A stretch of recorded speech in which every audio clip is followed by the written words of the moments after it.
पार्थाय प्रतिबोधितां भगवता नारायणेन स्वयं व्यासेन ग्रथितां पुराणमुनिना मध्ये महाभारतम् अद्वैतामृतवर्षिणीं भगवती अष्टादशाध्यायिनी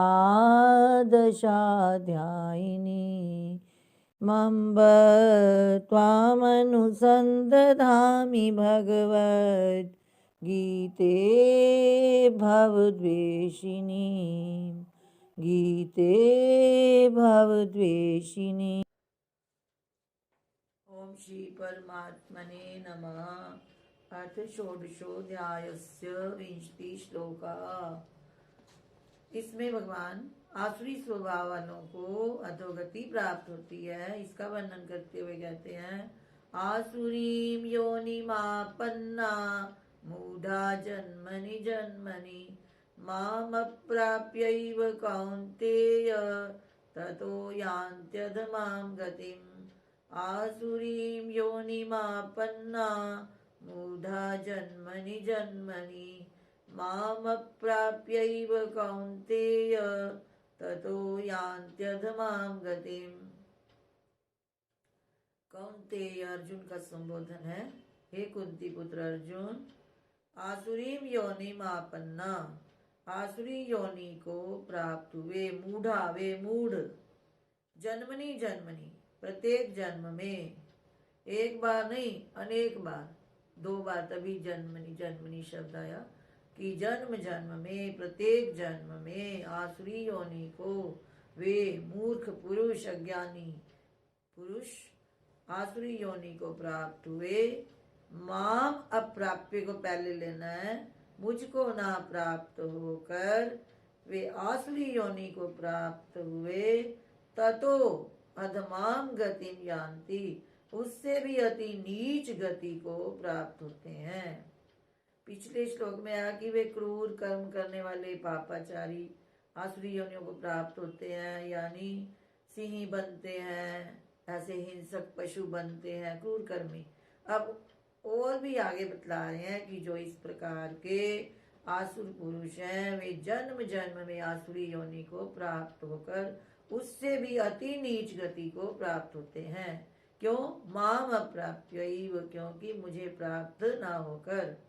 हे अर्जुन, ऐसे मूढ़ पुरुष माम अप्राप्यैव, मुझको ना प्राप्त होकर ही, अगर मेरे को प्राप्त हो जाए तो सारा चक्र ही समाप्त हो जाए जन्म मृत्यु का, तो मुझको प्राप्त नहीं होते। इसीलिए क्योंकि उन्होंने मानव जन्म का स्वर्णिम अवसर खो दिया, माम अप्राप्यैव, मुझको प्राप्त ना होकर वे आसुरी योनि को जन्म जन्म में प्राप्त होते हुए ततो उससे भी अति अधमाम गतिम यान्ति, नीच गति को प्राप्त होते हैं।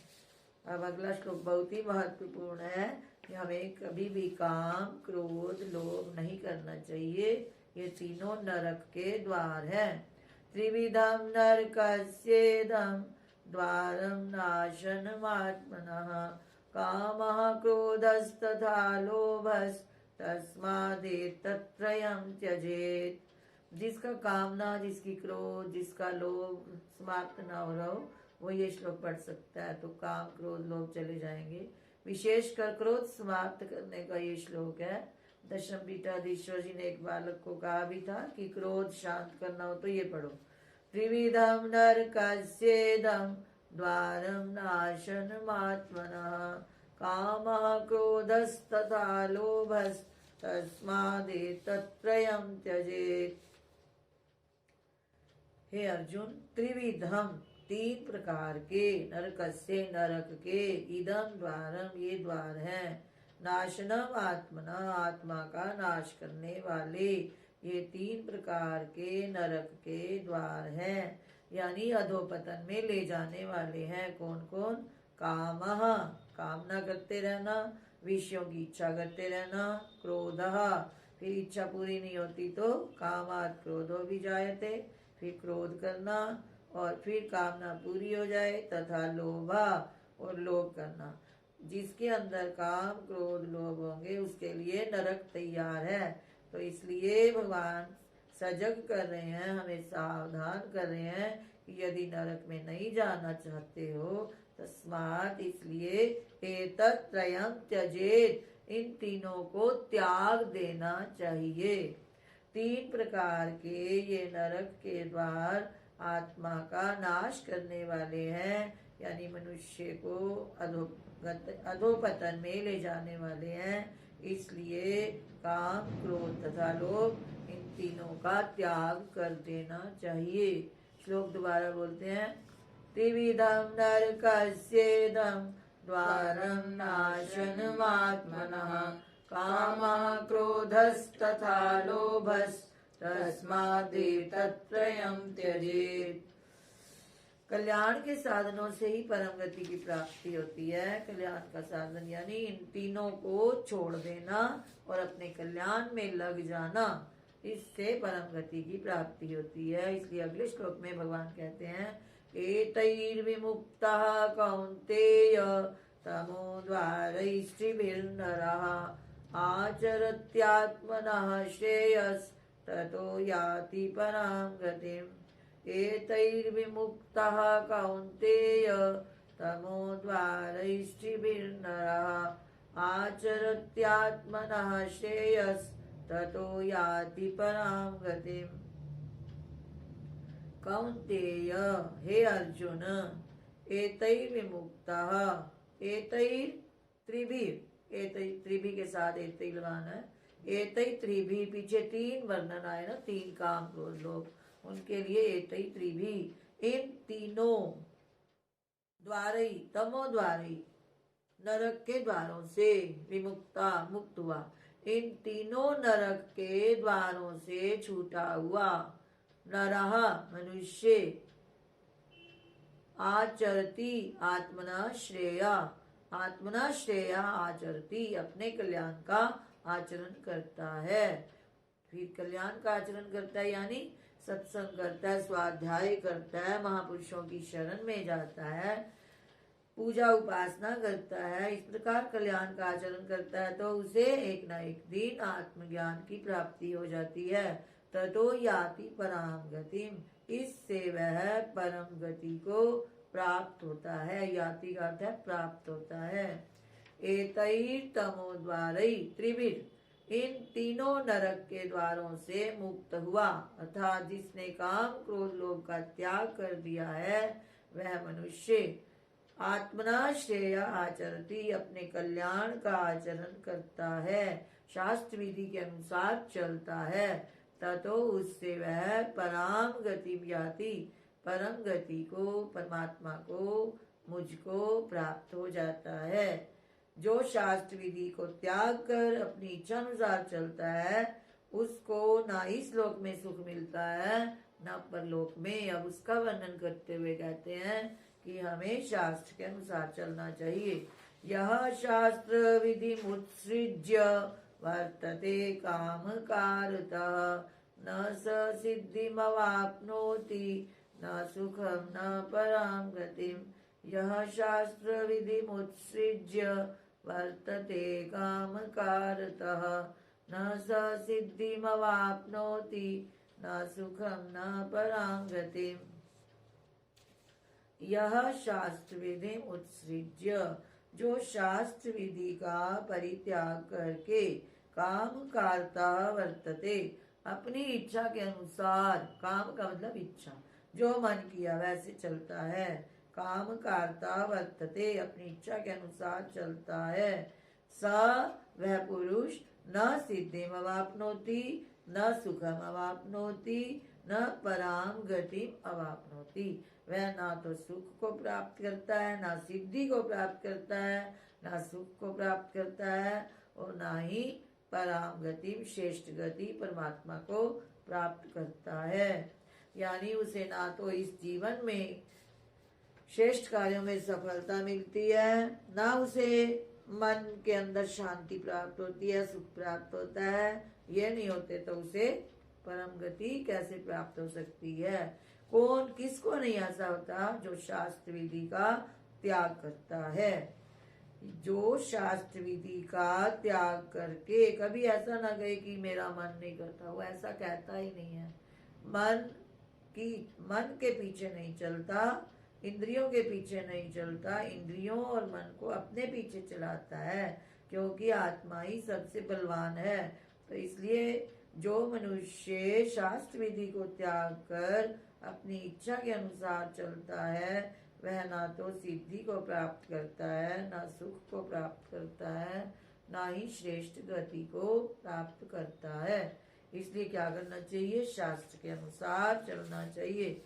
अब अगला श्लोक यही आ रहा है कि इसलिए हे अर्जुन, तेरे लिए ना करने और करने योग्य में शास्त्र ही प्रमाण है कि क्या कार्य करना चाहिए, क्या नहीं करना चाहिए। किससे पूछो? शास्त्र से।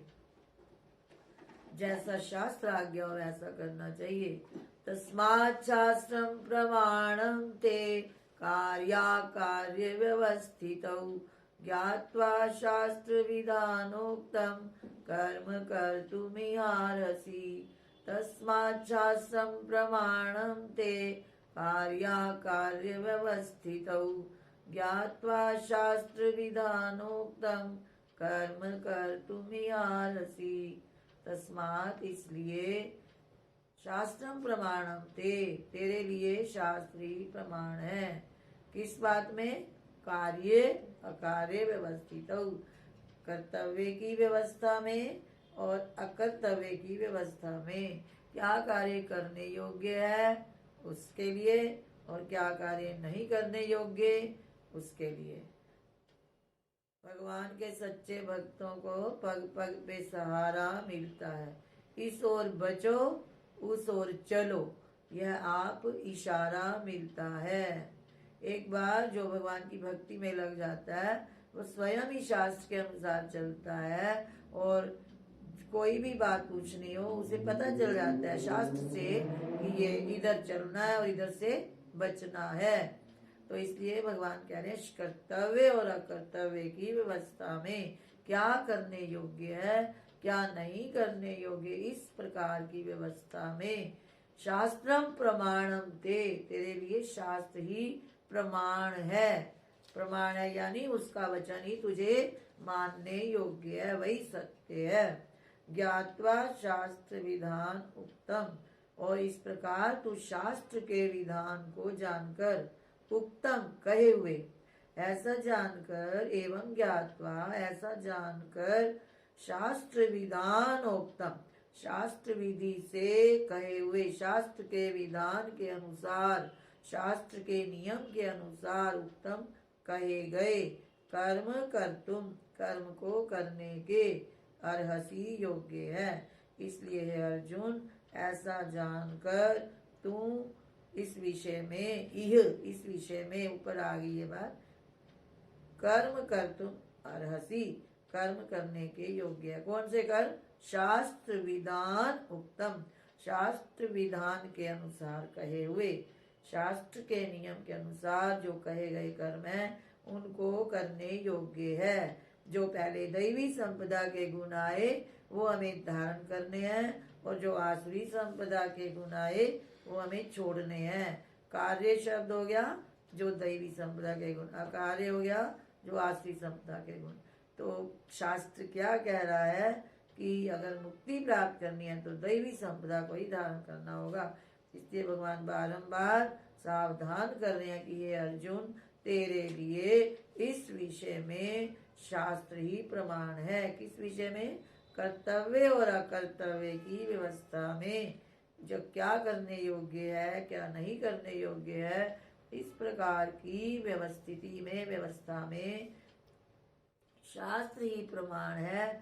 शास्त्र ही वास्तविक बात को बताने वाला है, उसी की बात तुझे माननी चाहिए। इस प्रकार शास्त्र नियम से, शास्त्र विधि के अनुसार नियत किए हुए कर्म को ही तू करने के योग्य है।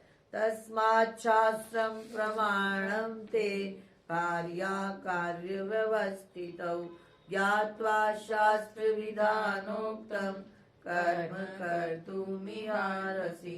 तस्मात् शास्त्रं प्रमाणं ते कार्याकार्यव्यवस्थितौ ज्ञात्वा शास्त्रविधानोक्तं कर्म कर्तुमिहार्हसि। ओम तत्सदिति श्रीमद्भगवद्गीतासु उपनिषत्सु ब्रह्मविद्या योगशास्त्रे श्रीकृष्णार्जुन संवादे दैवासुर संपद्विभाग योगो नाम षोडशोऽध्यायः। ओम तत्सत् ओम तत्सत् ओम